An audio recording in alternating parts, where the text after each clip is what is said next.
Bonjour. Albus Dumbledore est l'un des personnages les plus importants dans le monde des sorciers, et son histoire remonte à bien plus loin que l'histoire d'Harry Potter. Voici toute l'histoire d'Albus Dumbledore, et c'est juste après ça.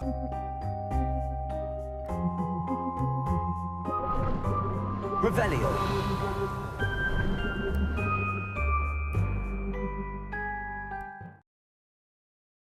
Son histoire a été racontée en partie dans les livres alors que le garçon qui a survécu a commencé à en apprendre davantage sur les bons et les mauvais côtés de l'histoire de son héros et de son directeur. Ensuite, les films Animaux Fantastiques ont tenté de compléter les détails, décrivant les années qui ont précédé la défaite par Dumbledore du sorcier noir, Gellert Grindelwald. Bien que Dumbledore ait été considéré comme un personnage sage et bon tout au long de l'histoire, Harry Potter et les reliques de la mort a commencé à révéler les vérités les plus sombres. Il était considéré comme un homme intelligent mais imparfait dont l'éducation avait pour résultat des préjugés contre les moldus qui n'étaient pas caractéristiques du vieil homme qu'il deviendrait un jour. De plus, l'intelligence de Dumbledore et sa croyance dans le bien commun signifient qu'il était responsable des décisions difficiles du voyage d'Harry Potter. Cela a finalement donné naissance à un personnage qui n'était ni bon ni mauvais, et cela se reflète tout au long de ses origines longues et très compliquées.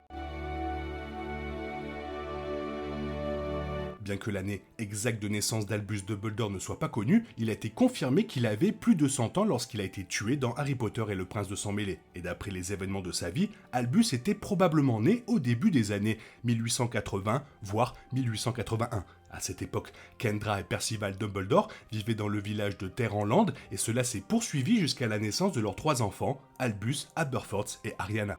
Quelques années avant qu'Albus ne parte pour l'école de sorcellerie de Poudlard, sa petite sœur, Ariana, a été vue en train de faire de la magie par un groupe de garçons moldus. On n'a jamais révélé précisément ce qu'ils lui ont fait. Pourtant, l'agression a fait qu'Ariana avait trop peur pour faire de la magie à nouveau. Alors elle a essayé de supprimer son pouvoir, ce qui l'a amené à devenir un Obscurus. Percival Dumbledore a attaqué les garçons moldus en guise de représailles et a donc passé le reste de sa vie à Azkaban.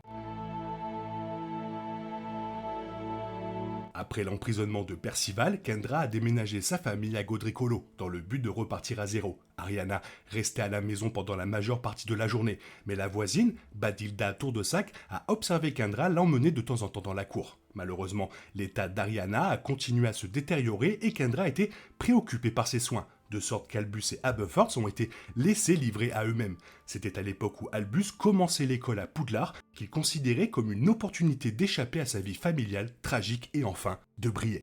Albus Dumbledore a commencé l'école vers la fin du 19e siècle. Le crime de son père contre les Moldus était une affaire très publique, donc la présence d'Albus à Poudlard a créé un buzz similaire à celui de Harry Potter. Pourtant, Albus gardait la tête baissée et se forgea rapidement un nom en tant qu'étudiant incroyablement doué. Le parcours scolaire d'Albus a été rempli de distinctions, et lorsqu'il a obtenu son diplôme, il était impatient de commencer sa vie et d'exercer véritablement son talent exceptionnel. Cependant, alors qu'il partait pour un an à parcourir le monde, Kendra Dumbledore a été tragiquement tué dans un accident impliquant les pouvoirs explosifs d'Ariana. À la grande déception d'Albus, il se retrouva responsable de sa famille.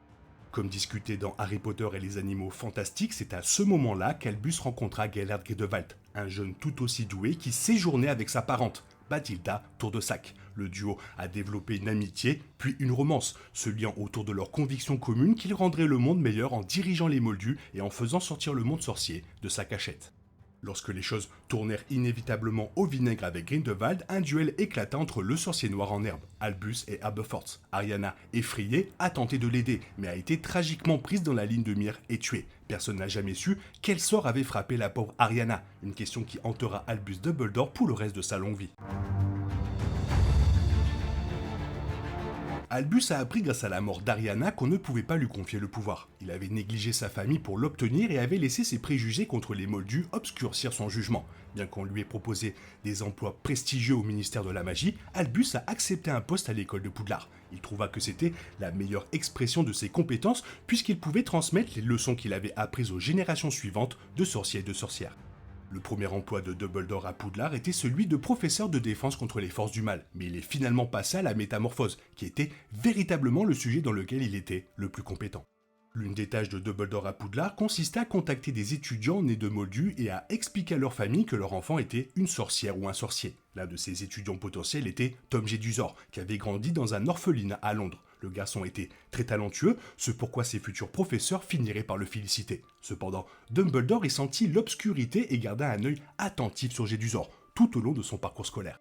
Selon Harry Potter et les reliques de la mort, Dumbledore a évité un combat avec Grindelwald de peur de savoir qui avait tué Ariana. Bien sûr, les films des animaux fantastiques racontent une histoire différente impliquant un pacte de sang. Quoi qu'il en soit, en 1945, Dumbledore ne pouvait plus éviter le combat. Il fit tomber Grindelwald et l'envoya en prison.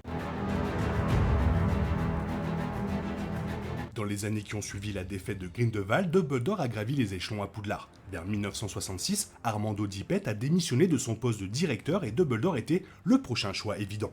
Même s'il savait qu'on ne pouvait pas lui confier le pouvoir, Dumbledore a soigneusement assumé plusieurs rôles de leadership ainsi que celui de directeur de Poudlard. En tant que Manitou suprême de la Confédération internationale des sorciers et sorcier en chef du Magenmot, Dumbledore a travaillé pour diriger le monde sorcier tout au long de l'ascension de Voldemort et de la première guerre des sorciers.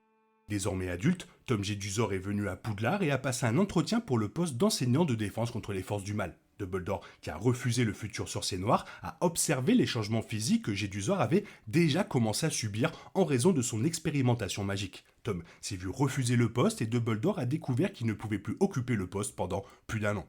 Une fois que le mouvement de Lord Voldemort fut rendu public, Dumbledore créa l'Ordre du Phénix pour éliminer le Seigneur des Ténèbres et ses mange-morts. Dumbledore, qui avait peu d'estime pour le sujet de la divination, a interviewé Sibylle pour occuper le poste d'enseignante. De manière inattendue, elle avait une véritable prophétie décrivant la naissance du garçon destiné à vaincre le Seigneur des Ténèbres. Severus a entendu cette prophétie et l'a rapportée à Voldemort. Grâce à Severus, Lord Voldemort a suivi la prophétie de Sibylle et a assassiné les Potter qu'il croyait être les parents de l'élu. Bien sûr, le jeune Harry Potter a survécu et Voldemort est tombé, grâce à la protection laissée à Harry par sa mère, Lily Potter. Ainsi commença la période la plus cruciale de la vie de Dumbledore, l'éducation du garçon qui a survécu. Dumbledore a laissé Harry Potter avec sa tante maternelle, Pétunia Dursley, dont le sang a continué à créer la protection qui avait empêché Voldemort de tuer le garçon qui a survécu. Il a laissé un mot sur le pas de la porte avec le bébé, expliquant à Pétunia qu'elle pouvait protéger le fils de sa sœur simplement en l'hébergeant. Malgré son ressentiment, Pétunia accepta. Harry Potter a débuté à Poudlard en 1991, mais Dumbledore n'était pas vraiment sûr de savoir qui était devenu ce garçon. Compte tenu de tout ce que Harry Potter avait enduré, il aurait été facilement influencé par le mal. Cependant, grâce aux thèses de Dumbledore dans Harry Potter à l'école des sorciers, il a constaté que le garçon avait un cœur pur et bon. Dans Harry Potter et la Chambre des Secrets, Harry a détruit le journal de Tom Jedusor avec un croc de basilic. C'est alors que Dumbledore commence à réaliser à quel point Voldemort avait traversé l'immortalité au cours des années précédant Harry Potter. Bien que le corps de Voldemort ait été ressuscité en 95, la seconde guerre des sorciers n'a officiellement commencé qu'en 96, lorsque le Seigneur des Ténèbres a été aperçu au ministère de la Magie, prouvant ainsi son existence. Dumbledore a affronté Voldemort pour ce qui sera la seule fois avant que le sorcier maléfique ne s'échappe.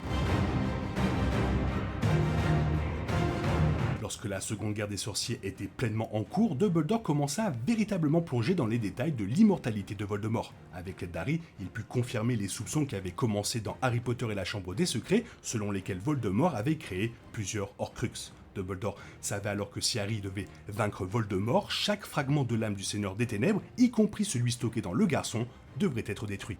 Dumbledore a trouvé un Horcrux au cours de l'été entre la 5e et la 6e année d'Harry Potter à Poudlard. La bague Peverell avait été cachée chez les Gaunt et lorsque Dumbledore la trouva et reconnut que la pierre n'était autre que la pierre de résurrection, il ne put résister et la mit, mais espérant voir les membres de sa famille décédés. Au lieu de cela, Dumbledore s'est retrouvé avec une malédiction incurable qui lui coûtera la vie en un an. Dumbledore réussit à trouver ce qu'il soupçonnait être l'emplacement d'un autre Horcrux dans une grotte que Voldemort avait utilisée pour tourmenter ses compagnons orphelins lorsqu'il était enfant. Le directeur y emmena Harry, mais ils ne réussirent qu'à récupérer un médaillon de remplacement laissé par Regulus Black. Sévèrement affaibli par la potion d'émeraude utilisée pour protéger ce qui était censé être l'Horcrux de Voldemort, Harry et Dumbledore retournèrent à Poudlard pour découvrir qu'elle était attaquée par des mange-morts. Au sommet de la tour d'astronomie, le directeur a été confronté à Drago Malfoy qui a désarmé Dumbledore, gagnant sans le savoir l'allégeance de la baguette de Suro. C'est à ce moment-là que Severus, à qui Dumbledore avait ordonné de le tuer afin que Draco puisse être épargné, lança à contre-cœur le sortilège de mort. Cela signifiait la fin de vie d'Albus Dumbledore dans Harry Potter, même si son héritage continuera à guider Harry dans sa quête pour vaincre Lord Voldemort un an plus tard. Voilà, très grand personnage dans le monde des sorciers, toi qu'est-ce que tu penses de lui? Fais-moi part de ton avis dans la zone commentaire, sinon il est temps pour toi de reprendre le cours normal de ta vie. Bien sûr, on se retrouve bientôt pour une nouvelle vidéo. Bisous bisous, bye bye.